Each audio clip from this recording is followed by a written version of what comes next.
ప్రియమైన దేవుని వారలారా, ఈ దినమున కొరకై దేవుడు మనకు ఏర్పరిచిన వాగ్దానము సామెతల గ్రంథము 3వ అధ్యాయము 6వ వచనము. నీ ప్రవర్తన అంతటి యందు ఆయన అధికారమునకు ఒప్పుకొనుము, అప్పుడు ఆయన నీ త్రోవలను సరాలము చేయును. ప్రియమైన వారలారా, అధికారమునకు ఒప్పుకొనుట అంటే ఇతరులు మన గురించి ఏమి ఆలోచిస్తున్నారు అన్న విషయం మీద శ్రద్ధ చూపటము. యేసయ్య మన గురించి ఏమి ఆలోచిస్తున్నారు అనే విషయం మీద శ్రద్ధ చూపటం. మన ప్రణాళికలను గూర్చి దేవుడు ఏమి ఆలోచిస్తున్నారు, భవిష్యత్తు ఎలా ఉండాలి, మనం ఏ రీతిగా నడుచుకుంటే దేవునికి ఇష్టపూర్వకంగా ఉంటుంది అని శ్రద్ధ చూపించుట అధికారమునకు ఒప్పుకోవటము. మనము మన విషయాలను గురించి, మన ఆలోచనల గురించి స్నేహితులతో పంచుకుంటాము కదా. అలాగే ప్రతి దానిని గురించి మొదటగా దేవునితో మనము చర్చించాలి.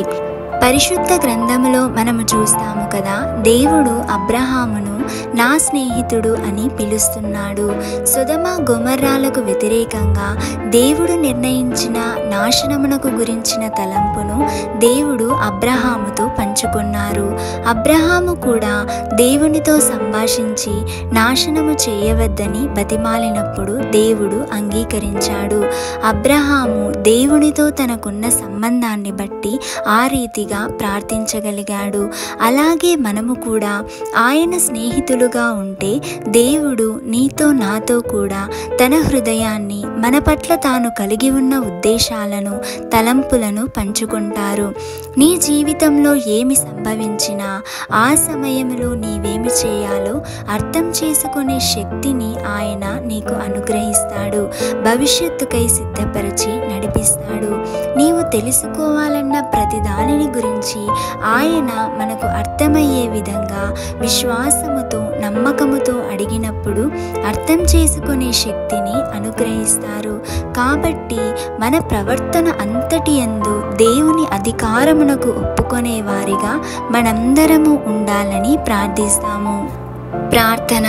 పరిశుద్ధుడవైన దేవా, కృపగలిగిన తండ్రి, మీ పాదములకు లెక్కలేని స్తోత్రములు చెల్లిస్తున్నాం ప్రభువా. ఈ ఉదయకాల సమయంలో మా అందరితో మాట్లాడినందుకు మీకు స్తోత్రములు తండ్రి. అవును యేసయ్య, ఈ క్షణం ప్రార్థిస్తున్నా మేమందరము కూడా తండ్రి మా జీవితాలలో మీ అధికారమునకు ఒప్పుకునే రీతిగా మా అందరి హృదయాలలో మారు మనస్సును దయచేయండి. మేము వెళ్ళుచున్న మార్గమును సరాలము చేయమని వేడుకొంచున్నాము తండ్రి. మాకు ఎదురయ్యే ఆటంకములను, సమస్యలను ప్రభువా మేమందరము ఎదుర్కొనే శక్తిని మాకు అనుగ్రహించండి. మా భవిష్యత్తును గురించిన ప్రణాళికను మీరు సిద్ధపరిచిన దేవుడవని మేము నమ్ముచున్నాము తండ్రి. ఆ ప్రణాళికను గుర్తెరిగి ఆ రీతిగా మేమందరము కూడా నడుచుకొనుటకు మీ కృపను మా అందరి మీద ఉంచుమని నజరేయుడైన యేసు నామంలో అడిగి వేడుకొని పొంది ఉన్నాము తండ్రి. ఆమేన్.